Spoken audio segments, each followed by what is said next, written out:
السلام علیکم ابن اسکندر خان. جی دوستو، علی رضی اللہ عنہ اور معاویہ رضی اللہ عنہ، حضرت حسین رضی اللہ عنہ، واقعہ کربلا، یزید اور اس طرح کے یہ ایسی شخصیات ہیں، ان پر بات کرنا، اور اس کے علاوہ دیگر صحابہ کرام، خلفائے راشدین، حضرت ابو بکر رضی اللہ عنہ، حضرت عمر رضی اللہ عنہ، حضرت عثمان رضی اللہ عنہ، حضرت علی رضی اللہ عنہ، ان سب پر بات کرنا، پھر ان کا تقابلی ان کی شخصیات کا جائزہ لینا یا پیش کرنا، یہ اتنا مشکل کام ہے کہ یہ تو ہو نہیں سکتا، اور ایسا کرنا بھی نہیں چاہیے. یہ شخصیات اس قدر اعلیٰ درجے کی یہ شخصیات ہیں. خاص طور پر میں عرض کروں گا جو خلفائے راشدین ہیں، یا صحابہ اہل بدر ہیں، یا وہ صحابہ جو احد میں جنہوں نے شرکت کی، پھر جو ہجرت والے ہیں، تو مطلب اہل بیت ہیں، ان کی زندگیوں کے بارے میں اور ان کا آپس میں کسی حوالے سے موازنہ کرنا. جیسے حضرت حسین رضی اللہ عنہ اور حضرت حسن رضی اللہ عنہ ہیں، تو دونوں نبی کریم صلی اللہ علیہ وسلم کے نواسے ہیں، بہت ہی ہمارے لیے رول ماڈل ہیں، انتہائی قابل تکریم، عزت اور محبت کے لائق ہیں. اب ان کا آپ موازنہ شروع کر دیں گے تو انجام کیا ہوگا؟ ان کی شخصیات کے مختلف پہلو ہیں. جب آپ تاریخ کا مطالعہ کریں گے تو مختلف انداز میں مختلف مورخین نے اپنے اپنے نقطۂ نظر پیش کیے ہیں.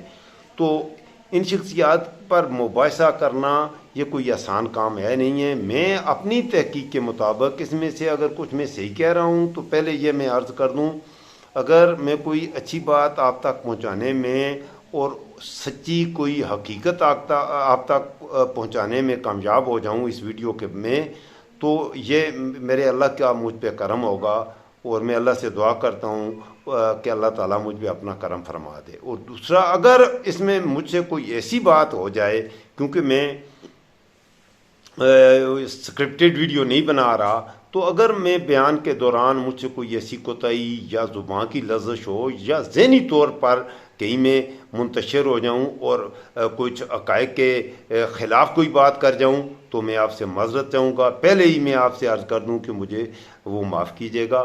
ویڈیو آخر تک دیکھیے گا، اور اس ویڈیو کو پلیز نہ صرف دیکھیے گا بلکہ شیئر بھی کیجیے گا. بڑی خاص ویڈیو ہونے جا رہی ہے.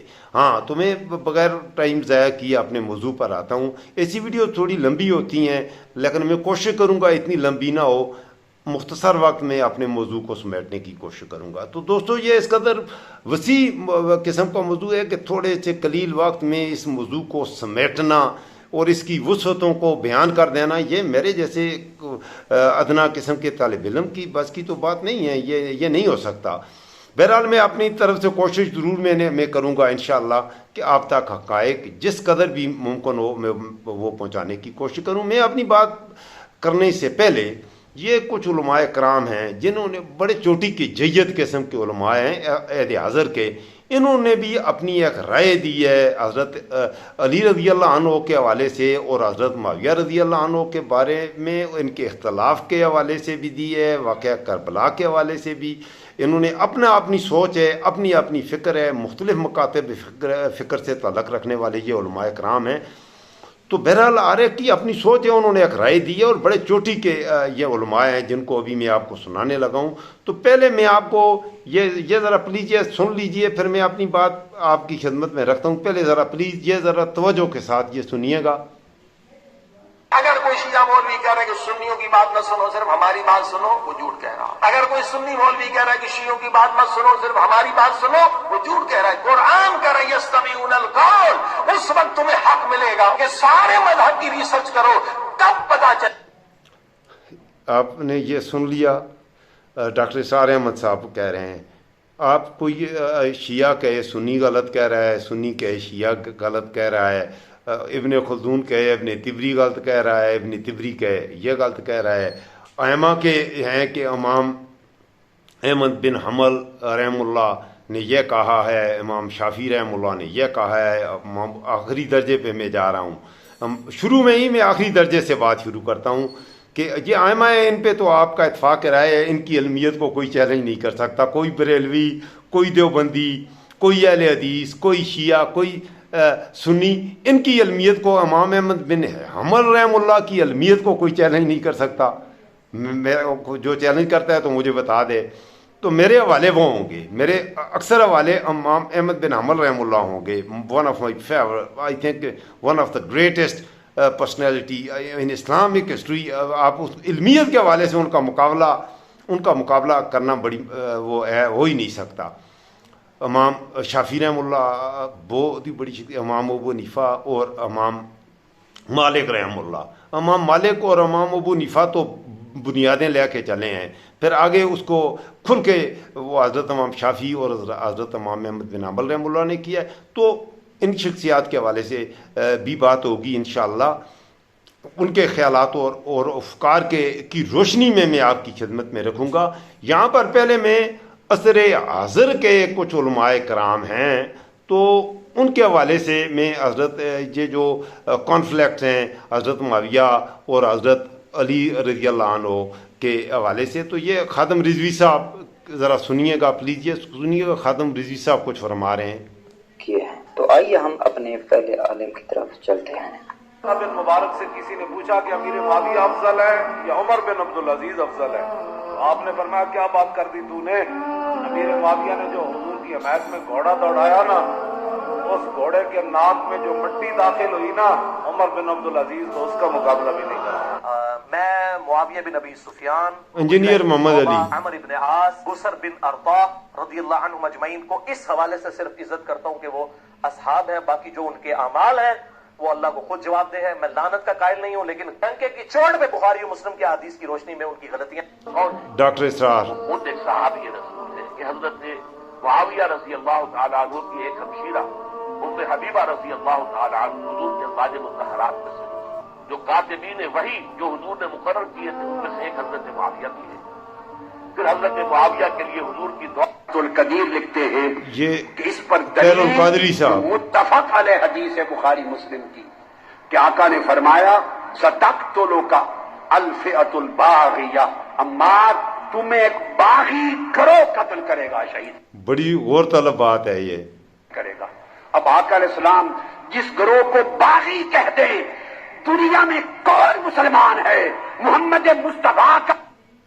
اب یہ ڈاکٹر طاہر القادری کو میں نے آپ کو سنایا ہے، یہ ثاقب رضا مصطفی صاحب ذرا اس کو بھی سن لیں.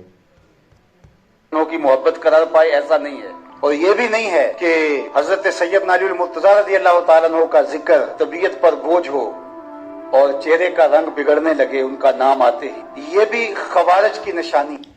طارق جمیل صاحب کو بھی ذرا دیکھ لیں. سیدنا علی کاٹ کھانے والا بادشاہت، صحابہ میں کسی کا بادشاہ ہونا بھی ضروری تھا. کیوں؟ یہ بعد میں آنے والی جو بادشاہ ہیں اگر وہ کسی کو خریدتے ہیں، اخبار والے خریدتے ہیں اپنے پروپیگنڈے کے مولانا اسحاق مدنی صاحب گر کی گل پلے بن کہ امام اسحاق میں رہا ہوا جڑا بخاری اور مسلم راندے پائے دا بندہ، معاویہ دی کوئی شان نہیں آتی. حضرت امام نسائی نے جرت نہ کیا تے جان دیتی، انہیں آخیا برابر چھوٹ جائے تو انہیں دین دی بربادی.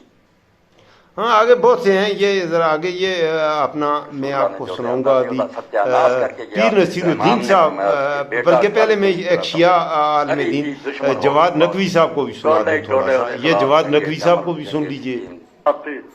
جنہوں نے ائمہ سے امت کو دور کر دیا، یہ معمولی لوگ نہیں تھے، غیر معمولی لوگ تھے. امام سے امت دور کرنا، والی سے رعیت دور کر دینا، امام سے امت کو ہٹا دینا، یہ غیر معمولی کام ہے، یہ ہر آدمی نہیں کر سکتا. آپ ان کی شخصیت کو بڑی کس صلاحیت کے مالک تھے اور کیا کیا انہوں نے. آگے یہ پیر نصیر الدین صاحب کا بڑی خاص بات ہے. پیر نصیر الدین صاحب نے بہت خاص کہا ہے، جو بھی کہا ہے بہت خاص کچھ کہا ہے، ذرا سنیے. اللہ نے کہا کہ بابا یہ کتاب دیکھیں، ان میں بڑی ان کی تاریخ ہے بنو امیہ. یہ امام احمد بن حنبل کے بیٹے نے ان سے سوال کیا تھا، اس کا جواب دے رہے ہیں. تو انہوں نے کہا کہ یہ جاہز ایک بدصورت انسان.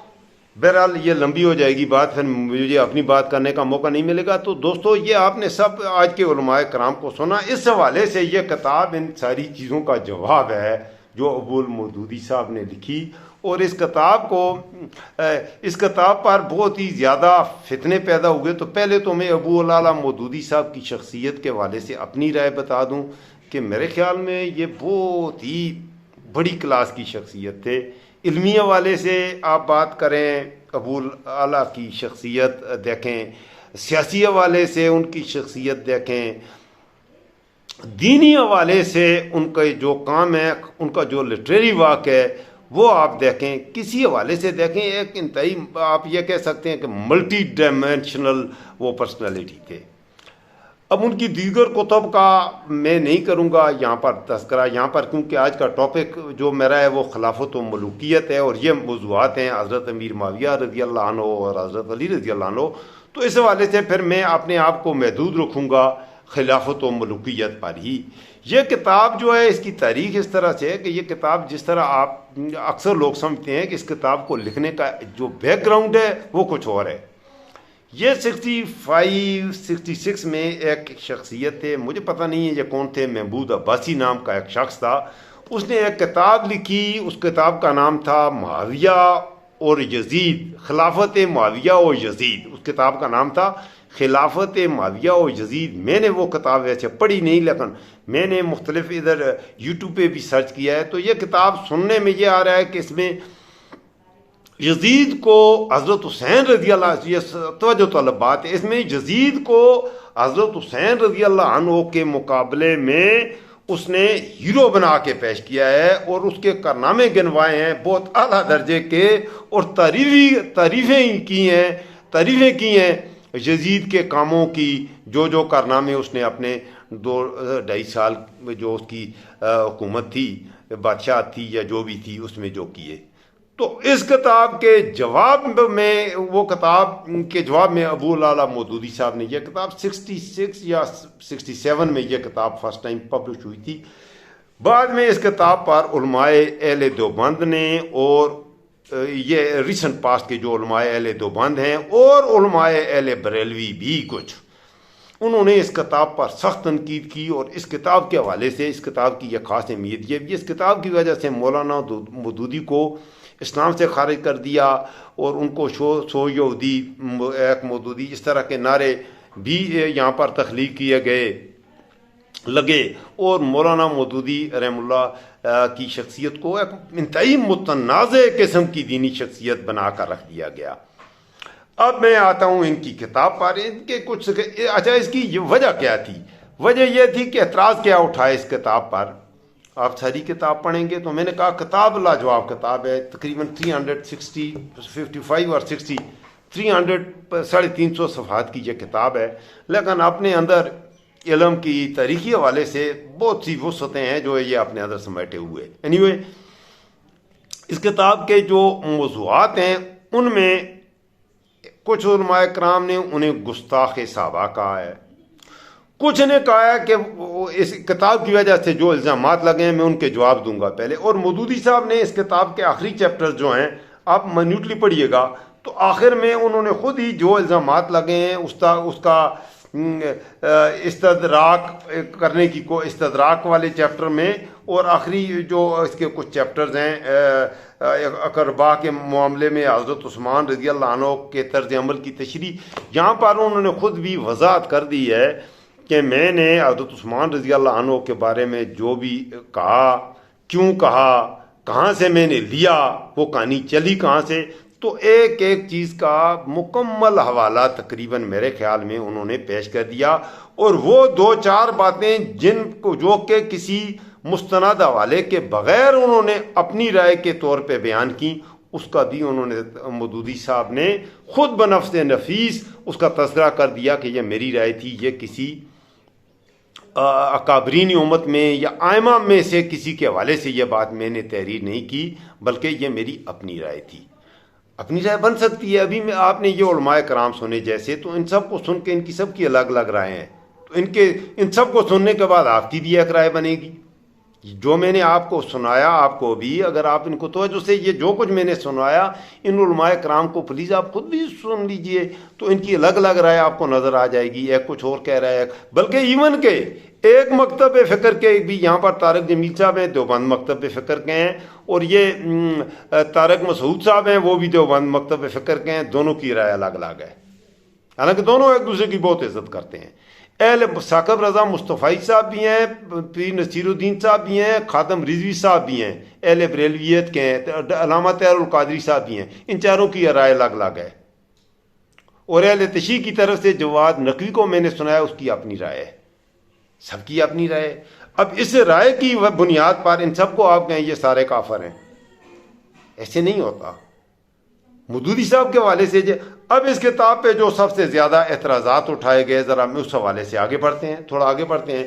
اس کتاب کا آپ کریں، اس پہ سب سے بڑا اس کتاب کو جو متنازع بنایا گیا، تو اس کی سب سے بڑی جو کہا کہ وہ گستاخ حضرت عثمان ہے، اور اس نے حضرت عثمان رضی اللہ عنہ کی شان میں شدید گستاخیاں کی ہیں. اب میں حضرت عثمان رضی اللہ عنہ کی شہادت کے حوالے سے بھی 100 طرح کے اعتراضات اٹھائے ہیں. یہاں پر مودودی صاحب اس کتاب کو آپ دیکھیں، اس کا page number 108، page number 109، page number 108 اور پیج نمبر 109. یہاں سے میں تھوڑی سی عبارت پڑھ کے بھی آپ کی خدمت میں رکھتا ہوں. اس سے کوئی شخص انکار نہیں کر سکتا کہ اپنے خاندان کے جن لوگوں کو سیدنا عثمان رضی اللہ عنہ نے حکومت کے یہ مناصب عطا کیے، انہوں نے اعلیٰ درجے کی انتظامی اور جنگی قابلیتوں کا ثبوت دیا، اور ان کے ہاتھوں بہت سی فتوحات بھی ہوئیں. لیکن ظاہر ہے کہ قابلیت صرف انہی لوگوں میں نہ تھی، دوسرے لوگ بھی بہترین قابلیتوں کے مالک موجود تھے، اور ان سے زیادہ خدمات انجام بھی دے چکے تھے. محض قابلیت اس بات کے لیے کافی دلیل نہیں ہوتی ہے کہ خراسان سے لے کر شمالی افریقہ تک کا پورا علاقہ ایک ہی خاندان کے گورنروں کے متحد دے دیا جائے، اور مرکزی سیکریٹریٹ پر بھی اسی خاندان کا آدمی مامور کر دیا جائے. یہ بات اول تو بجائے خود قابل اعتراض تھی کہ مملکت کا رئیس اعلیٰ جس خاندان کا ہو، مملکت کے تمام اہم عہدے بھی اسی خاندان کے لوگوں کو دے دیے جائیں. مگر اس کے علاوہ چند اسباب اور بھی تھے جن کی وجہ سے اس صورتحال نے اور زیادہ بے چینی کر دی تھی. یہاں پر اگر آپ کو کوئی توہین کا پہلو آتا ہے، یہاں وہ کہتے ہیں توہین کی ہے کہ حضرت عثمان رضی اللہ عنہ کو پر یہ الزام لگایا ہے مودودی صاحب نے کہ انہوں نے اپنے خاندان کے لوگوں کو اعلیٰ عہدے دے دیے تھے. تو دیے تھے، اس میں کوئی ایسی بات کیا ہے؟ آپ تحقیق کر لیں، آپ تحقیق کریں دیے تھے یا نہیں دیے تھے. تو مودودی صاحب نے کیا غلط بات کہہ دی ہے؟ دیے تھے. اور یہ اہل تشیع کا بھی یہی الزام ہوتا ہے، وہ بھی کہتے تھے دیے تھے. اس میں کیا بات ہے؟ اب دینا یہ کوئی گناہ کا کام تو نہیں ہے. حضرت عثمان رضی اللہ عنہ نے عہدے دیے تھے. ہم یہ تو نہیں کہتے کہ انہوں نے غلط کیا. انہوں نے اپنی عقل کے مطابق، اپنی بصارت کے مطابق، اس وقت کے معروضی حالات کے مطابق بالکل ٹھیک فیصلہ کیا ہوگا یقیناً، کیونکہ بنو امیہ بہت زیادہ دولت مند تھے، یہ سچی بات ہے. اب ظاہر ہے جس آدمی کے پاس دولت ہوگی، اسی طرح سے بنو امیہ کے لوگ زیادہ پڑھے لکھے تھے. جیسے آج ہمارے ملک میں کچھ طبقات ہیں زیادہ پڑھے لکھے ہیں، یہ میمن کمیونٹی ہے ہمارے پاکستان میں، ان کے لوگ زیادہ پڑھے لکھے ہوتے ہیں. بعض علاقے مخصوص ہیں، جیسے پاکستان میں آپ بات کریں، پاکستان میں ہری پور، ایبٹ آباد، اسلام آباد، یہ لوگ زیادہ پڑھے ہوئے ہیں باقی پاکستان کی نسبت. آپ کہیں جی کہ نہیں جی رحیم یار خان کے لوگ ان کا ایسے موازنہ کریں گے، نہیں ہوگا، یہ لوگوں ان کا لٹریسی ریٹ وہاں سے بہتر ہوگا. تو بھائی بنو امیہ اس بات میں بھی کوئی شک نہیں، ہو فہم و فراست والے تھے، عقل والے تھے، تو ان میں سے بنائے. اعتراض کی بات یہ ہے کہ اس وقت بہت سے جید صحابہ کرام جنہوں نے نبی صلی اللہ علیہ وسلم کی رفاقت میں طویل عرصے گزارے ہوئے تھے، وہ موجود تھے. تو اس حوالے سے یہ اعتراض اٹھایا ہے. تو اس میں کوئی ایسی بات نہیں ہے کہ ہمارے مولوی کو سولی ہونی شروع ہو جائے کہ مودودی صاحب نے یہ اعتراض کر دیا حضرت عثمان پہ. یہ کوئی ایسی بات نہیں ہے کہ جس پہ آپ اس کو سو یہودی مودودی اور ایسے کفر کے فتوے دیں. آگے میں دیکھتا ہوں، آگے ذرا میں اسی چیپٹر کو آگے لے گیا، اسی پیج نمبر 109. اول یہ کہ اس خاندان کے جو لوگ دور عثمانی میں آگے بڑھائے گئے وہ سب طلقاء میں تھے، اور طلقاء سے مراد ہے کہ وہ خاندان ہے جو آخر وقت تک نبی صلی اللہ علیہ وسلم اور دعوت اسلامی کے مخالف رہے. یہ بنو امیہ کے وہ لوگ تھے جو آخری وقت تک نبی کریم صلی اللہ علیہ وسلم کے مخالف رہے، یہ اعتراض ہے. تو یہ اعتراض بھی بالکل جینین ہے کہ حضرت عثمان، آگے سنے ذرا، فتح مکہ کے بعد حضور نے ان کو معافی دے دی اور وہ اسلام میں داخل ہو گئے. معافی تو دے دی، لیکن ان میں کچھ ایسے اشخاص بھی تھے. ان میں کون تھا؟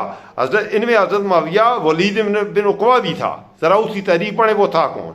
مروان بن الحکم بھی تھا، جہاں سے یہ مورخین کیا کہتے ہیں سازش کی بنیاد وہ بنتا ہے، وہ حضرت عثمان رضی اللہ عنہ کا سالہ تھا، بنو امیہ کا تھا یہ بھی. آگے چلیں، اور انہیں معافی یافتہ، انہی معافی یافتہ افراد خاندانوں کے افراد تھے یہ. اور عبداللہ بن سعد بن ابی سرا تو مسلمان ہونے کے بعد مرتد ہو چکے تھے. سنیے ذرا، رسول اللہ صلی اللہ علیہ وسلم نے فتح مکہ کے موقع پر جن لوگوں کے لیے کے بارے میں یہ حکم دیا تھا کہ یہ غلاف کعبہ کے پردوں کے بھی پیچھے ہوں تو انہیں قتل کرو، ان میں یہ حضرت عبداللہ کیا کہتے ہیں، کیا نام ہے اس کا، یہ مرتد جو ہیں سعد بن ابی سرحا، یہ بھی شامل تھا. اب ہوا کیا، حضرت عثمان رضی اللہ عنہ نے ان کی سفارش کی اور نبی صلی اللہ علیہ وسلم سے ان کی جان معافی کی کیا. اس سے بھی ایک تنازع، یہ نبی کریم صلی اللہ علیہ وسلم کی زندگی میں ہی حضرت عثمان کی ان باتوں پر دیگر صحابہ کرام نے اعتراض اٹھا دیے تھے، یہی مودودی صاحب نے کیا. تو اس طرح کی یہ باتیں، یہ ان کا ہو گیا ایک حصہ. دوسرا حصہ یہ ہے، حضرت عثمان رضی اللہ عنہ کے حوالے سے طویل اس میں آتی ہے. اس میں یہاں پر دیکھیں حضرت عثمان کی وکالت کر رہے ہیں مودودی صاحب بھی، ان کی حمایت میں بول رہے ہیں. دیکھیں انہوں نے حضرت عثمان کے خلاف الزامات کی ایک طویل فہرست مرتب کی، جو زیادہ تر بالکل بے بنیاد، جو خوارج تھے جنہوں نے شہید کیا حضرت عثمان رضی اللہ عنہ کو، ان کے حوالے سے ہے کہ انہوں نے، یہ ذرا غور سے سنیے گا، انہوں نے حضرت عثمان رضی اللہ عنہ کے، یہ پیج نمبر 117، انہوں نے حضرت عثمان رضی اللہ عنہ کے خلاف الزامات کی ایک طویل فہرست مرتب کی، اور جو زیادہ تر بے بنیاد اور ایسے کمزور الزامات پر مشتمل تھی جن کے معقول جواب دیے جا سکتے ہو اور بعد میں دیے بھی گئے.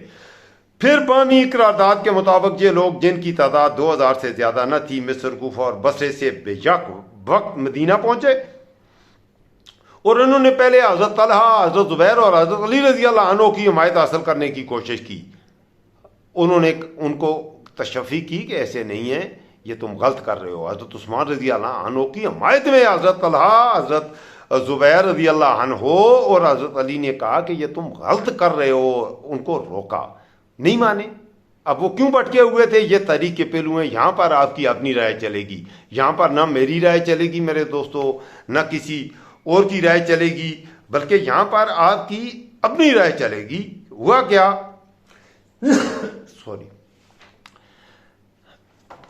ہوا کیا کہ یہاں پر آپ کی رائے یہ چلے گی کہ یہاں سے آگے کنٹرڈکشن شروع ہو جاتے ہیں.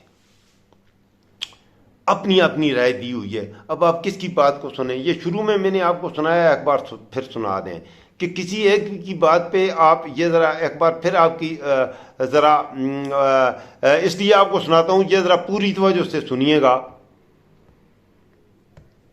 اگر کوئی شیعہ مولوی کہہ رہا ہے کہ سنیوں کی بات نہ سنو صرف ہماری بات سنو، وہ جھوٹ کہہ رہا ہے. اگر کوئی سنی مولوی کہہ رہا ہے کہ شیعوں کی بات مت سنو صرف ہماری بات سنو، وہ جھوٹ کہہ رہا ہے. قرآن میں یستمعون القول، اس وقت تمہیں حق ملے گا کہ سارے مذہب کی ریسرچ کرو، تب پتا چلے گا حق کہاں ہے باطل کا. آج کی اس سن لیا آپ نے، یہ ایک کہے کہ فلاں کی بات نہ سنو، وہ کہے. آج کے زمانے میں بھی یہ فتنہ موجود ہے. مساجد میں تقریریں کی جاتی ہیں، اور مساجد میں اہل دیوبند کی، اہل بریلوی کی مسجد میں تقریر کی جائے گی، اور مولانا صاحب چہ جائے کہ آپ کو یہ دعوت دیں کہ آپ یہ مطالعہ کرو، وہ کہتے ہیں نہیں مطالعہ نہیں کرنا. قرآن بھی خود نہیں پڑھنا، خود پڑھو گے تو بھٹک جاؤ گے، تم صحیح سمجھ نہیں سکتے قرآن کے تراجم. ٹھیک ہے، اگر ایک آدمی کو میں قرآن پڑھتا ہوں، میرے پاس یہ موجود ہے ابو العلا مودودی صاحبی کی، یہ میرے پاس موجود ہے، یہ تفسیر ہے میرے پاس ابو العلا مودودی صاحب کی تفہیم القرآن. اب اس میں اس کا مطالعہ کرتا ہوں. اس کے علاوہ میرے پاس یہ ڈاکٹر اسرار صاحب کی بھی ہے، یہ ڈاکٹر اسرار صاحب کی بالکل نئی آئی ہے، بیان القرآن، یہ تفسیر ہے. اب ان کو کا میں مطالعہ کرتا ہوں، میں تو موازنہ کرتا ہوں، اور بھی ہیں، ان سب کا میں مطالعہ کرتا ہوں، اور مولوی مجھے کہہ رہا ہے کہ نہیں ڈاکٹر اسرار کو نہیں پڑھنا، ابو العلا مودودی کو نہیں پڑھنا۔ ایک کہہ رہے ہیں آج کے زمانے میں، وہ کہتے ہیں ڈاکٹر ذاکر نائک کو سننا آرام ہے۔ یار تم کہاں لے کے جا رہے ہو اس امت کو، کیوں گمراہ کر رہے ہو؟ اور اپنی علمیت کا یہ عالم ہے کہ ابھی آپ نے میں 10 کو سنایا، میں نے آپ کو کس کو سنایا؟ ایک کو سنایا۔ میں نے آپ کو ڈاکٹر اسرار کو سنایا، یہ گھمن صاحب کو سنایا، مفتی طارق مسعود کو سنایا، طاہر القادری، پیر نصیر الدین، علامہ شیعوں کا جواد نقوی، ثاقب رضا مصطفی، یہ آج کل کا یہ نوجوان ہے انجینئر محمد علی مرزا، سب کو میں نے آپ کو سنایا یہ ایک دوسرے کے ساتھ اختلاف رکھتے ہیں۔ پھر سچا کون ہے؟ سارے ہی کافر ہو جائیں گے ہم کیا؟ یہ کافر کا ایک عجیب کھیل ہے۔ یہی الزام ابو العلا مودودی صاحب پر لگائے گئے۔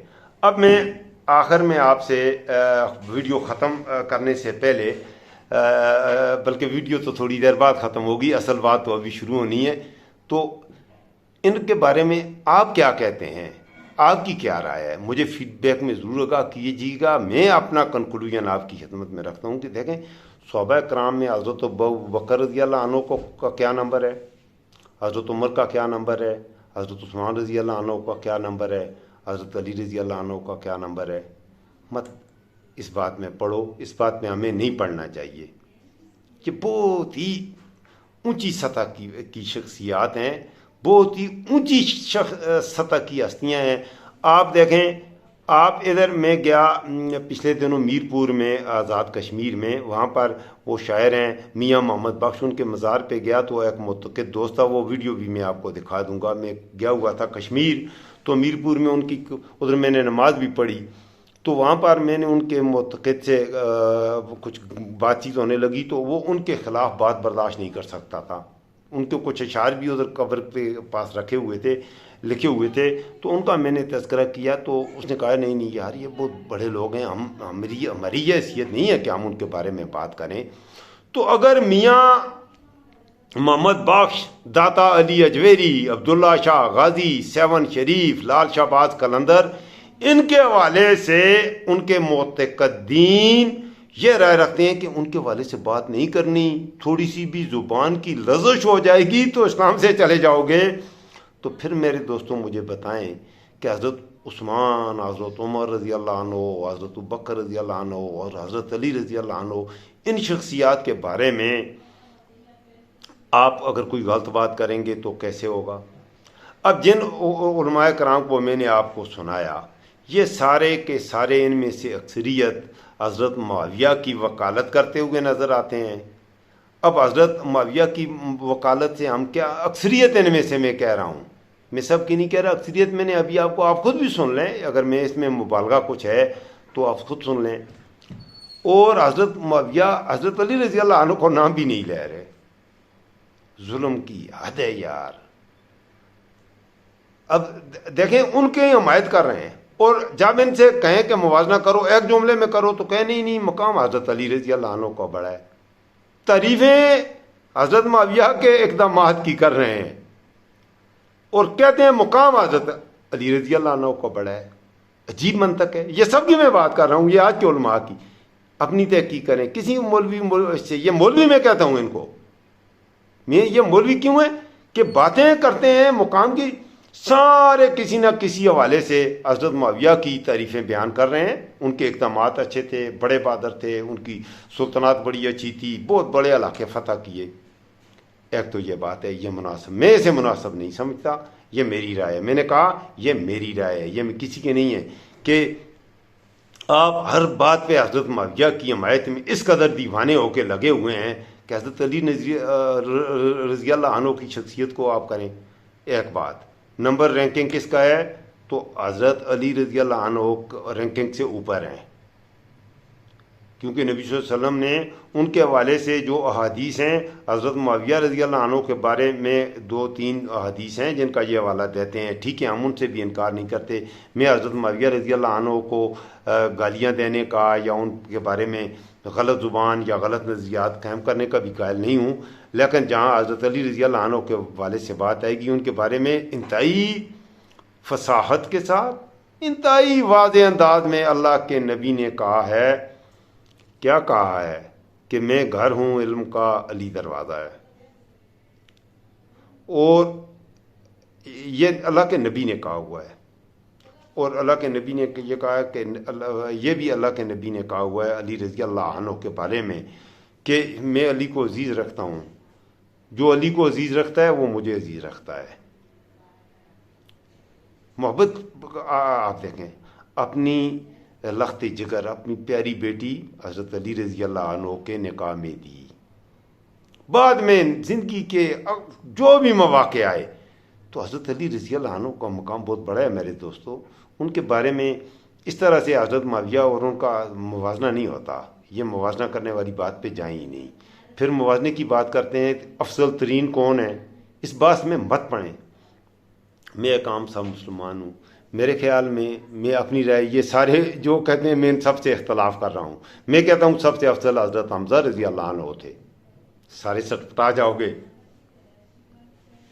یہ کیا کہہ رہا ہے حمزہ کیسے؟ میں کہتا ہوں میری مرضی، میں مسلمان ہوں الحمدللہ. حضرت حمزہ کیوں؟ میرے خیال میں میری یہ رائے. اب میں اس کی دلیل دوں گا، اور میں ایسی دلیل دوں گا کہ ان سب کی بولتی بند ہو جائے گی. میں دلیل دوں گا کہ حضرت حمزہ تم کیسے کہتے ہو. اب آپ بھی مجھ سے یہ سوال پوچھیں نا کہ اور کسی نے یہ نہیں کہا ہوگا، بہت کم لوگوں نے، شاید کسی نے کہا بھی ہو. میں کہہ رہا ہوں کہ سب سے بڑا مقام نبی صلی اللہ علیہ وسلم سے کے قریب جو تھے، سب سے قریب حضرت حمزہ تھے. میں یہ کہتا ہوں کہ سب سے زیادہ نبی صلی اللہ علیہ وسلم حضرت حمزہ رضی اللہ عنہ سے محبت کرتے تھے. اب آپ مجھ سے سوال کریں نا میں کیوں کہہ رہا ہوں، اس کی دلیل کیا ہے. جب تک حضرت حمزہ کے سب سے اسلام کا پتہ ہے، اسلام کی تاریخ میں نبی صلی اللہ علیہ وسلم کی زندگی کے اہم ترین جو واقعات ہیں، اہم ترین ادوار ہیں، وہ کون سے ہیں؟ اس سے آپ انکار نہیں کریں گے. میں کہتا ہوں بدر کی جنگ بدر ایک ڈیسائیڈو مومنٹ تھا تاریخ میں، اسلام کی تاریخ کا. تھا یا نہیں؟ آپ سب اتفاق کریں گے ہے. جنگ احد تھا یا نہیں؟ ایک ڈیسائیڈو مومنٹ تھا، فیصلہ ہونا تھا حق اور باطل کا. فیصلہ کن جنگیں تھی یہ دونوں، ان کی اس قدر اہمیت ہے. اس سے زیادہ اہم نبی صلی اللہ علیہ وسلم کی زندگی کے اہم ترین واقعات میں سے یہ ہیں. یہ دو جنگیں ہیں یا نہیں ہیں؟ سارے کہیں گے ہیں نا. جنگ بدر ہوئی، کون کون شریک ہوئے پتہ ہے؟ بدر 313 تھے. اکابرین میں سے میں کہہ رہا ہوں، ابو بکر بھی موجود تھے، شریک ہوئے بدر میں. ابو بکر رضی اللہ عنہ بھی تھے، عمر رضی اللہ عنہ بھی تھے، عثمان رضی اللہ عنہ جنگ بدر میں شریک نہیں ہوئے تھے. علی رضی اللہ عنہ بھی شریک تھے، حضرت طلحہ تھے، تو ابو عبیدہ بن جراحہ تھے. اسلامی لشکر میں تھے یا نہیں تھے؟ میں غلط تو نہیں کہہ رہا. تاریخ میں تحقیق کر لیجئے، ایک ذرا بھی اس میں مبالغہ انشاءاللہ نہیں ہوگا. یہ میں آپ کے سامنے رکھ رہا ہوں بہت خاص بات. اب یہ سارے تھے تو نبی صلی اللہ علیہ وسلم نے سپہ سالاری کا علم کس کو دیا تھا؟ حمزہ رضی اللہ عنہ کو. علی موجود تھے، علی کو بھی نہیں دیا. علی رضی اللہ عنہ موجود تھے، عمر رضی اللہ عنہ موجود تھے، ان کو علم کیوں نہیں دیا؟ خالد بن ولید رضی اللہ عنہ وہ ابھی اسلام نہیں لائے تھے. بدر کی میں بات کر رہا ہوں، بدر میں وہ اسلام نہیں لائے تھے. ابو بکر رضی اللہ عنہ بھی موجود تھے. نبی صلی اللہ علیہ وسلم سے محبت کرنے والے جتنے بھی تھے سارے موجود تھے، اور نبی صلی اللہ علیہ وسلم ان سب سے محبت بھی کرتے تھے. اس سے میں نہیں کہہ رہا کہ محبت نہیں کرتے تھے. ابو بکر رضی اللہ عنہ سے میں کیسے کہہ سکتا ہوں؟ اللہ معاف کرے، استغفر اللہ. یہ میں نے نہیں کہا کہ ابو بکر رضی اللہ عنہ سے محبت، آگے سے میری بات کو توڑا موڑا نہ جائے پلیز. میں یہ نہیں کہتا کہ عمر رضی اللہ عنہ سے نبی صلی اللہ علیہ وسلم محبت نہیں کرتے تھے. میں یہ نہیں کہہ رہا کہ علی رضی اللہ عنہ سے نبی صلی اللہ علیہ وسلم محبت نہیں کرتے تھے. نبی صلی اللہ علیہ وسلم تو محبت کرتے تھے. وہ تو میرے جیسے اور آپ جیسے یہ دو ٹکے کے لوگوں سے بھی، ہمارے نبی صلی اللہ علیہ وسلم تو رحمت للعالمین ہے. 2 ٹکے کی جن کی حیثیت ہے ہمارے نبی کی محبت. تو آج نبی صلی اللہ علیہ وسلم کی آپ مدینہ میں جاؤ تو آپ کو خدا کی قسم، اگر آپ میں ایمان کی ایک رتی بھی ہے تو مدینہ میں جا کے نبی صلی اللہ علیہ وسلم کی محبت، آپ روضہ رسول میں تو بعد میں جاؤ گے، ابھی مدینہ میں داخل ہو جاؤ گے تو وہاں کی فضاؤں سے آپ کو نبی صلی اللہ علیہ وسلم کی محبت کی مہک نظر آئے گی. یہ محسوس کیجیے، اسپرچولیٹی سے یہ چیزیں تعلق رکھتی ہیں. اب اس طرح کے پیسے پہ اور حلوہ کھا کے بکنے والے مولوی کو اس بات کی سمجھ ہی نہیں ہے اسپرچولیٹی ہے کیا ہے. نبی صلی اللہ علیہ وسلم سے محبت ہے کیا ہے, نبی صلی اللہ علیہ وسلم کی محبت کیا ہے, اور نبی صلی اللہ علیہ وسلم کی محبت کو کیسے محسوس کیا جاتا ہے. یہ 2 ٹکے کے 2000 روپیہ 3000 روپیہ لے کے تقریر کرنے والا مولوی وہ ہم آپ کو بتائے گا نبی صلی اللہ علیہ وسلم کی محبت کیا ہے. مودودی کافر ہے اور فلاں کافر ہے, سوئیو دودی بکواس کی حد کر دی ہے آپ لوگوں نے یار. امت کو گمراہ کر رہے ہو. کچھ خدا کا خوف کرو. کہاں تو آپ ہم مسلمانوں کو لے کے کہاں, ہم پاکستان اور انڈیا کے مسلمانوں کو تم کہاں لے کے آ گئے ہو یار.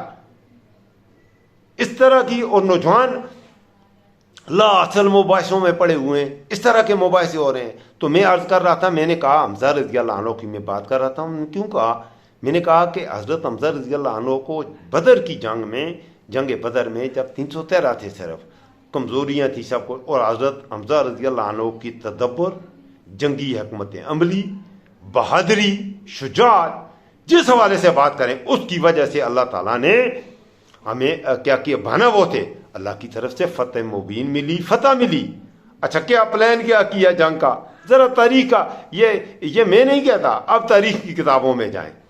اس کے والے میں اس کی جو وضاحت ہے وہ آپ کو یا حدیث میں ملے گی یا تاریخ میں ملے گی. تاریخ میں جو اعلیٰ ترین نسخے ہیں ابن خلدون کو پکڑیں. ابن خلدون سے بہتر مورخ اسلامی تاریخ میں نہیں پیدا ہوئے. پکڑیں جلال الدین السیوطی کو دیکھیں, ان کی تاریخ خلفاء بھی پڑھ لیں.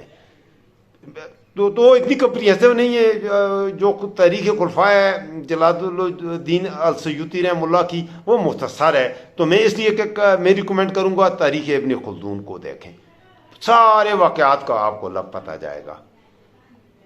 حضرت حمزہ رضی اللہ عنہ کو کیا, بیک گراؤنڈ کیا تھا, پہلے بدر کے کنویں بند کیے کیونکہ اس کے بعد نبی صلی اللہ علیہ وسلم سے محبت اور عشق دیکھیں محبت ہوتی کیسے. اس کی میں ایک مثال دینے کے لیے یہ واقعات کر رہا ہوں. محبت ہوتی کیا ہے, محبت کیا کی ہے, یا رسول اللہ آپ تو جنگ نہیں لڑیں گے. نبی صلی اللہ علیہ وسلم کے رشتے میں چاچے بھی تھے, بھائی بھی تھے. آپ کو یہ بھی بتاؤں کہ رشتے میں چاچا بھی تھے, بھائی. یہ آپ باقی تحقیق آپ خود کر لیجئے گا. سب سے پہلے وہ ابو جہل کے منہ پہ جو تھپڑ لگایا تھا زوردار, وہ بھی حمزہ رضی اللہ عنہ نے لگایا تھا. ابو بکر یا عمر رضی اللہ عنہ نے نہیں لگایا تھا. نبی صلی اللہ علیہ وسلم کا سب سے بڑا دشمن کون تھا, ابو لہب اور ابو جہل تھے نا, اور کون تھا. تو ابو جہل پہ سب سے پہلے زوردار تماچا کس نے لگایا تھا, حضرت حمزہ نے لگایا تھا, اور کوئی بھی نہیں تھا. تو اس کا کوئی مقام نہیں ہے, وہ نبی صلی اللہ علیہ وسلم کے پیارے نہیں تھے. حضرت حمزہ نبی صلی اللہ علیہ وسلم کے پیارے نہیں تھے. ابو بکر عمر عثمان پیارے تھے اور حضرت حمزہ پیارے نہیں تھے. کچھ خدا کا خوف. اگلی بات, جنگ بدر ہونے لگی, آغاز کیسے ہوا, یہ پوری تاریخ پڑھیں ذرا چھوٹی کر کے.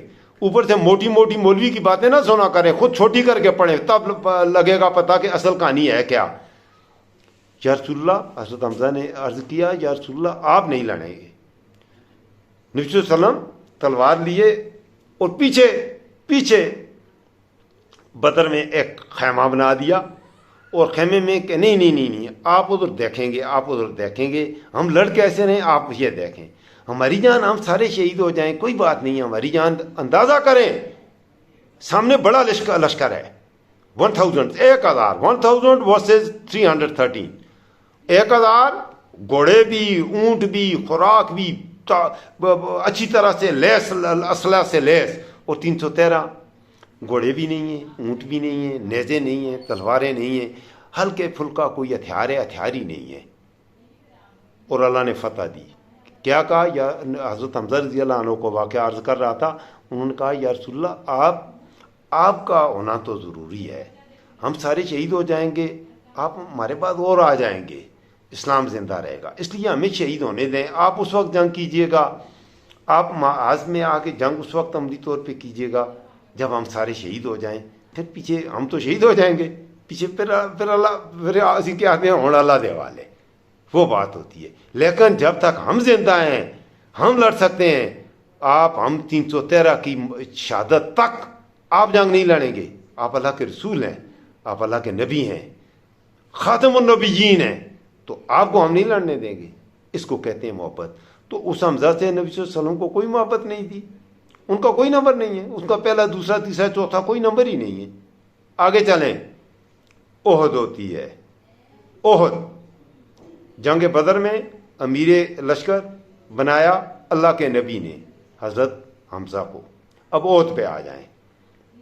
عہد پہ پھر عہد کے موقع پر پھر لشکر کا امیر بنایا، سپہ سالار لشکر کا بنایا نبی کریم صلی اللہ علیہ وسلم نے حضرت حمزہ کو. پھر حضرت حمزہ کو انہیں پہ یقین تھا. حضرت علی بھی رضی اللہ عنہ موجود تھے، حضرت عمر رضی اللہ عنہ موجود تھے، حضرت عثمان بھی وہاں موجود تھے.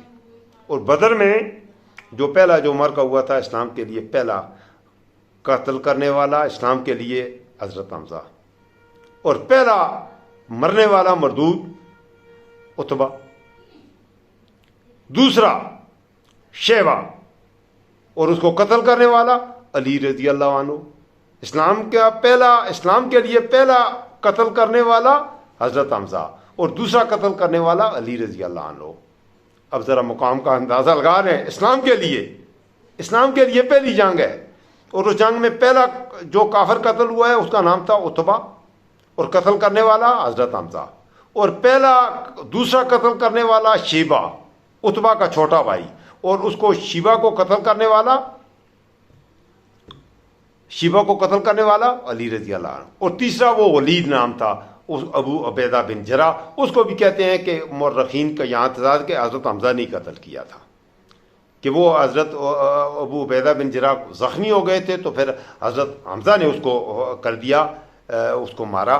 تو اس طرح سے یہ ایک تاریخ. پھر جب آپ احد میں حضرت حمزہ رضی اللہ عنہ کی شہادت ہوتی ہے تو وہاں بھی لشکر کا سپہ سالار جو تھا نبی کریم صلی اللہ علیہ وسلم نے ایک بار پھر حضرت حمزہ کو بنایا تھا. تو جب تک حضرت حمزہ رضی اللہ عنہ تھے تو تب تک پہلا نمبر انہی کا رہا، میرا یہ خیال ہے. اس لیے میں کہتا ہوں کہ میرے خیال میں ان کا پہلا نمبر ہے. آپ کیا کہتے ہیں؟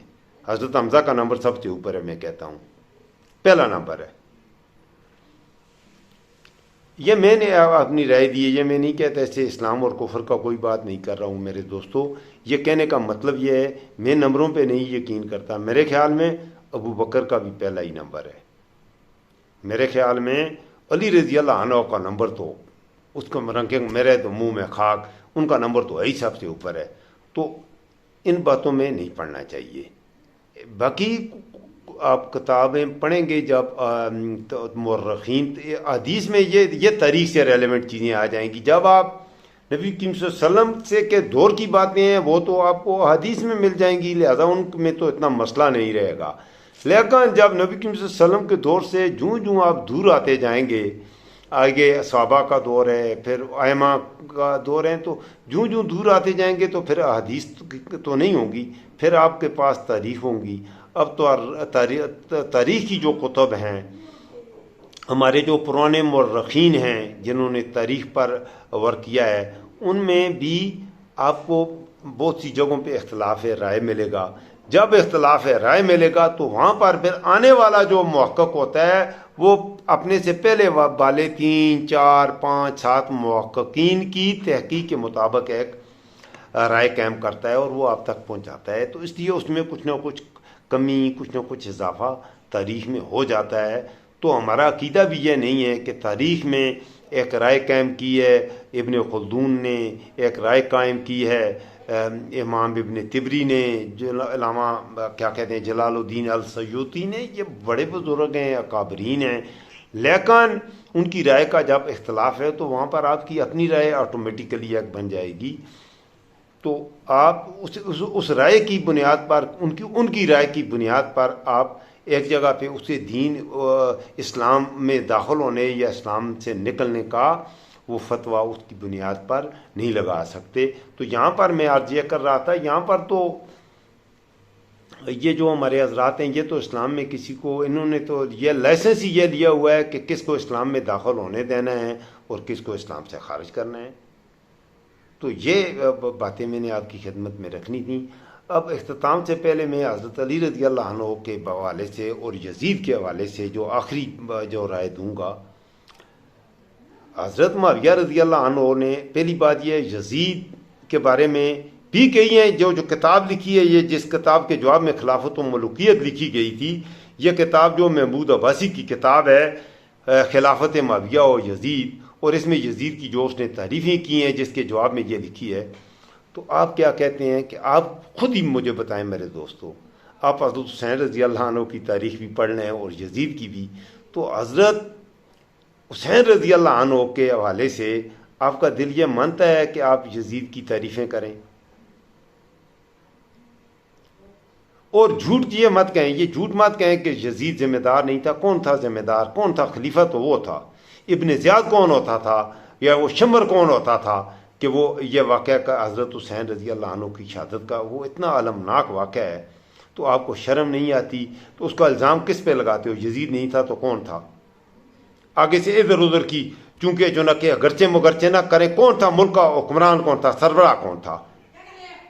اور اگر یزید گندا تھا، اپنا یزید گندا نہیں تھا، یزید بہت اچھا تھا، جیسے یہ محمود عباسی نے کہا ہے یزید بہت اچھا تھا، اس کی ابن زیاد غلط تھا، اس سے بڑا بکواس تو کوئی ہو ہی نہیں سکتا۔ ابن زیاد کو کوفے کا گورنر کس نے بنایا تھا؟ لگایا کس نے تھا؟ کیوں لگایا تھا؟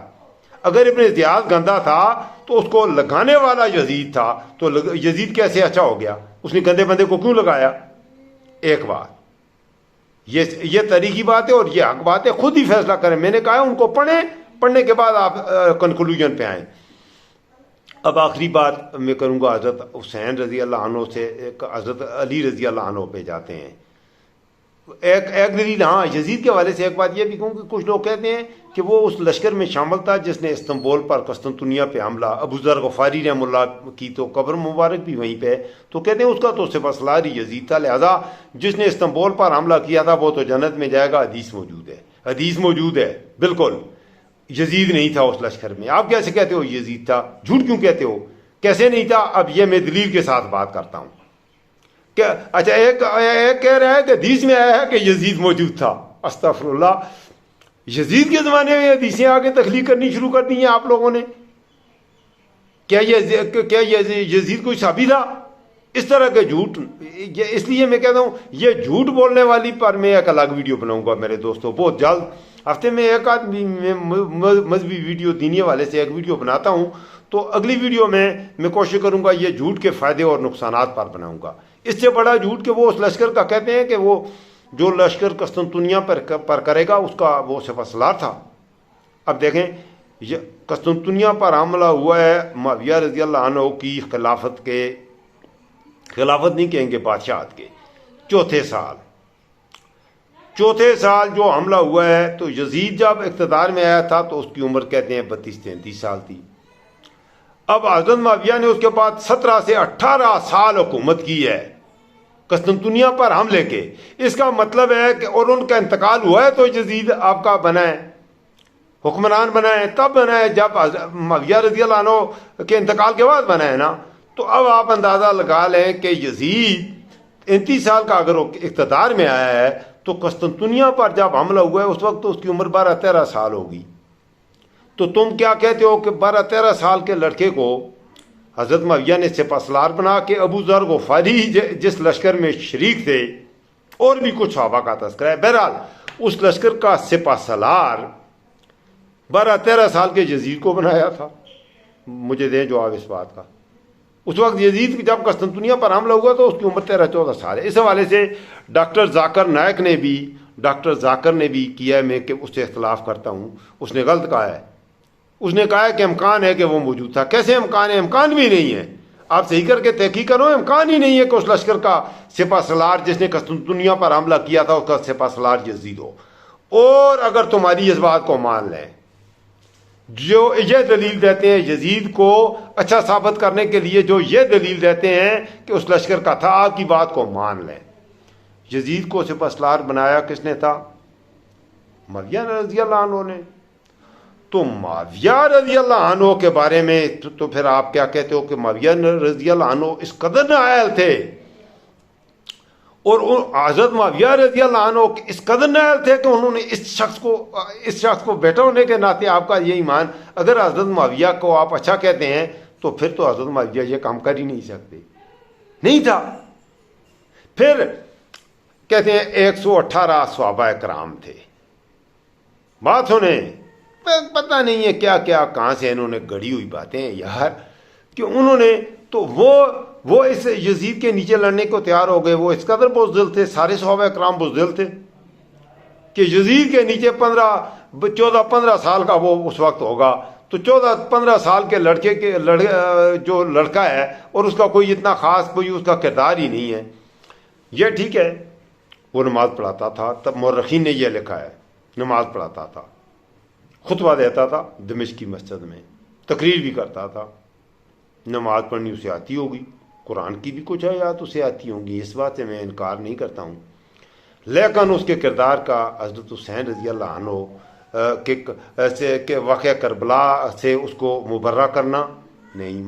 واقعہ کربلا حضرت حسین رضی اللہ عنہ کو شہید کرنے والوں پر اگر کوئی وہ حد لگے گی، ان کا مقدمہ چلے گا تو مقدمہ بہرحال یزید پر ہی چلے گا. آگے فیصلہ آپ خود کر لیں کہ حضرت حسین رضی اللہ عنہ کو شہید کرنے کا مقدمہ جس پر چلے گا وہ رہا ہوگا یا اسے سائے موت ہوگی، وہ جنت میں جائے گا یا دوزخ میں. اس کا فیصلہ میں نہیں کر رہا، آپ خود کر لیجئے کہ حضرت حسین رضی اللہ عنہ کی شہادت واقعہ کربلا ذہن میں رکھیے گا. حضرت نواسۂ رسول، نبی کریم صلی اللہ علیہ وسلم کے کندھوں پر بیٹھنے والا، نبی صلی اللہ علیہ وسلم کے جو لب مبارک ہیں ان سے بوسے لینے والا، نبی صلی اللہ علیہ وسلم کی نمازوں کے آگے سجدے کی جگہ پر آ کر لیٹ جانے والا جو بچہ جب وہ جوان ہوا تو اس کو کس نے شہید کیا، کیوں شہید کیا، کیسے شہید کیا، اور اس کو شہید کرنے والے پر جب کیس چلے گا تو وہ شمر پہ چلے گا یا ابن زیاد پہ چلے گا یا یزید پہ چلے گا. یہ کیس آپ خود ہی چلا لیں، یہ میں اس بات میں نہیں پڑھنا چاہتا، اس بات میں مت پڑھیں. حضرت حسین رضی اللہ عنہ سب سے بڑے ہیں، حضرت علی رضی اللہ عنہ سب سے بڑے ہیں، ابو بکر اور عمر رضی اللہ عنہ سب سے بڑے ہیں، کوئی چھوٹا نہیں ہے. کسی کا قد مت گھٹاؤ اور اس مباحثے میں نہ پڑھو تو بہتر ہے. اس لیے میں اکثر کہا کرتا ہوں کہ اگر آپ نے اپنا ایمان بچانا ہے، اور شروع میں نے آپ کی خدمت میں جو چیزیں رکھی تھیں میرے دوستو، شروع میں جو چیزیں میں نے آپ کی خدمت میں رکھی تھیں ذرا غور کیجئے گا. اگر آپ کو کوئی کہتا ہے فلاں کو سننے سے کافر ہو جاتے ہو، اس کو ضرور سنو. ادھر یہ جواد نقوی نے جو بات کہی ہے، اس نے کہا ہے کہ حضرت معاویہ، حالانکہ شیعہ جو ہیں حضرت معاویہ کا نام سن کے سٹپٹا جائیں گے، غصے میں آ جاتے ہیں. شیعہ ہمارے جو بھائی ہیں غصے میں آ جائیں گے نہیں. اب دیکھیں جواد نقوی صاحب کیا کہہ رہے ہیں کہ معاویہ رضی اللہ عنہ کے بارے میں ضرور پڑھا کرو. کیوں پڑھا کرو؟ آگے جواد نقوی نے، یہ شیعہ عالم دین ہے، تو شیعہ کی کچھ شیعہ علماء کرام نے جواد نقوی کو کافر قرار دینا شروع کر دیا ہے. یا اللہ استغفر اللہ. جواد نقوی کو کچھ شیعہ کافرین ہیں، جس طرح اہل دیوبند کے کچھ لوگ اہل دیوبند والوں کو کافر قرار دے رہے ہیں، اہل بریلوی کے کچھ علماء اہل بریلوی والوں کو کافر قرار دے رہے ہیں. اور اب یہ اہل تشیع میں بھی یہ ہو گیا ہے جی کہ کچھ نے میں پچھلے دنوں سنا ہے جواد نقوی کو بھی کہتے ہیں جی کہ یہ تو مسلمان ہی نہیں ہے. کہا اس نے کیا ہے؟ اس نے یہ اس بات پہ کہ حضرت معاویہ کے بارے میں کہا ہے کہ پڑھا کرو ان کے بارے میں. کیوں پڑھا کرو؟ آگے دلیل دی ہے، یہ دلیل دی ہے. آپ کیا سمجھتے ہو حضرت علی رضی اللہ عنہ کوئی معمولی شخصیت تھے؟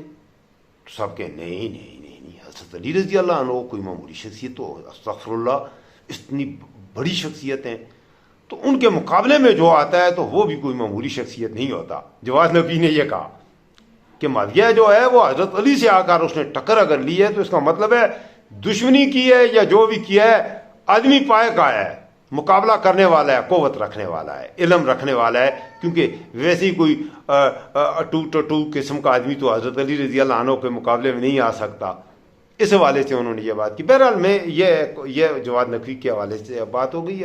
اب میں سمیٹتا ہوں ذرا. تو سمیٹنے سے پہلے میں آپ کو کہوں یہ کیس ذرا اس کیس پر میرے دوستوں سوچئے گا ضرور. اور یہ جو سب سے بڑی گمراہی ہے، آخر میں کنکلوژن پہ آؤں گا تو آپ کی خدمت میں یہ رکھوں گا، سب سے بڑی گمراہی جو آپ کو روکتا ہے کہ قرآن نہ پڑھو، جو آپ کو روکتا ہے فلاں عالم کو سنو نہیں، فلاں عالم کو پڑھو نہیں، فلاں کافر ہے، فلاں کافر ہے. تو اگر وہ جھوٹ کہہ رہا ہے تو وہ بات اس کے اپنے اوپر لوٹ آئے گی. یہ حدیث کا مفہوم میں آپ کی خدمت میں رکھا ہے. اس لیے میرے بھائیوں، میرے دوستوں، کسی کے بارے میں یہ گمان نہ کریں کہ کفر کا گمان کبھی کسی کے بارے میں اتنی آسانی سے، ہاں سرین کھلا کفر ہے، جیسے غلام احمد قادیانی ہے تو اس میں کوئی شک شبہ نہیں رہتا، کھلا کفر ہے کہ وہ نبی صلی اللہ علیہ وسلم کے بعد وہ کہتے ہیں غلام احمد قادیانی خود کہتے ہیں، وہ کہتے ہیں وہ اس سے بڑا مذائقہ اور اس سے بڑی بے غیرتی کیا، وہ کہتے ہیں اللہ کا نبی ہے یہ. اب یہ کھلا کفر ہے، یہ تو کافر ہوا، یہ ہوتا ہے کفر. باقی آپ اس باتیں سے گناہگار ہوگا. زنا کرے گا گناہگار ہوگا, کافر نہیں ہوگا. چوری کرے گا گناہگار ہوگا, کافر نہیں ہوگا. نماز چھوٹ جائے گی, نماز نہ پڑھنے سے گناہگار تو بڑا سخت ہوگا, کافر نہیں ہوگا. کافر اس وقت ہوگا جب انکار کر دے گا کہ نماز پڑھنا, اگر یہ کہے گا کہ نماز پڑھنا اچھا کام نہیں ہے, اب کافر ہو گیا. لیکن جو کہتے ہیں نماز پڑھنا بہت اچھا کام ہے, نماز پڑھنی چاہیے, اس بات پہ راضی ہے, اس بات پہ ایگری ہے, لیکن نماز میں خدائی کر دیتا ہے, بعض اوقات نماز ہی ضائع کر دیتا ہے, کافر اب نہیں ہوا, گناہگار ہو گیا. ایک نماز بھی ضائع کر دی, 7 درجے کا گناہگار ہو گیا. یہی باتیں دوسرے معاملات کی ہیں. رمضان کے روزوں کی اہمیت, افادیت کو مانتا ہے, روزے کو فرض جانتا ہے, روزہ نہ رکھنے کو گناہ جانتا ہے, لیکن کبھی کبھی روزہ کھا جاتا ہے. ایسے ہیں کچھ بدبخت, تو روزہ کھا جاتا ہے لیکن بعد میں توبہ بھی کرتا ہے کہ یا اللہ ہو تو غلطی کی ہے, اب گناہگار ہو گیا. روزہ ایک فرض پر اس نے کر دیا, گناہگار ہو گیا, کافر نہیں ہوا. تو اس طرح سے اتنی آسانی سے آخر میں مدعا مقصد اس کا میرا کنکلوژن یہی ہے کہ اتنی جلدی اسلام سے میرے دوستو کافر کسی کو نہ بناؤ. الحمدللہ ہم نبی کریم صلی اللہ علیہ وسلم کے امتی ہیں. ہم سب کا فریضہ ہے لوگوں کو مسلمان کریں, نہ کہ لوگوں کو کافر کریں. مسلمان کرنا ہمارے بس کی بات نہیں ہے. مسلمان کرنے کے لیے دنیا کے لوگوں کو اسلام کی دعوت دیں اور اپنا کردار ایسا بنائیں کہ اہل کفر اسلام لے آئیں. یہ ہماری ذمہ داری ہے, اور یہ ہمارے نبی نے ہمیں یہ ذمہ داری سونپی ہے. اور یہ تبلیغی جماعت والے میرے جو پیارے پیارے بھائی ہیں بہت اچھے طریقے سے یہ ذمہ داری نبھا رہے ہیں. اکثر میں ان کے پاس جاتا ہوں, ان کی نشستوں میں بیٹھتا ہوں, تو میں اپنے نوجوانوں کو یہ مشورہ دوں گا کہ آپ یہ جو تبلیغی جماعت کے ہمارے دوست ہیں ان کے پاس بیٹھا کریں. سفر بھی تھوڑا بہت اگر آپ کے پاس ٹائم ہو, وہ تو 4 ماہ یا 40 ڈیز اگر نہیں لگا سکتے تو 3 دن لگا دیا کریں, شب جمعہ پہ چلے جایا کریں, ان کی صحبت میں بیٹھا کریں, فائدہ ہوگا. اپنا خیال رکھیے گا. اگر مجھ سے کوئی غلطی کوتاہی ہو تو میں آپ سے معافی کا طالب ہوں. مجھے حوالے سے بتا دیجئے گا کہ یہ بات میں نے غلط کی ہے, تاکہ میں توبہ بھی کر لوں اور اپنی اصلاح بھی. اگر ویڈیو اچھی لگے تو اس کو شیئر ضرور کیجئے گا. یہ تھوڑی لمبی ویڈیو بنی ہے, ایک مشنری جذبے کے تحت بنائی ہے, اپنی طرف سے حقائق آپ کو بتانے کی کوشش کی ہے. تو اس ویڈیو کو آگے اگر آپ شیئر کریں گے اور اگر اس سے کسی کے پاس کوئی اچھا پیغام چلا جائے گا تو مجھے بھی اللہ تعالیٰ وہ شاید معاف کر دے. میں اللہ سے معافی کا طالب ہوں, اور اگر کوئی غلطی ہو تو میں اپنے اللہ سے توبہ کرتا ہوں اور معافی مانگتا ہوں. میرے دوستو کثرت سے استغفار کیا کریں. اپنا خیال رکھیے گا. اللہ تعالیٰ آپ کا محفظ ہو, اللہ تعالیٰ آپ کا نگہبان ہو. السلام علیکم ورحمۃ اللہ وبرکاتہ. فی امان اللہ.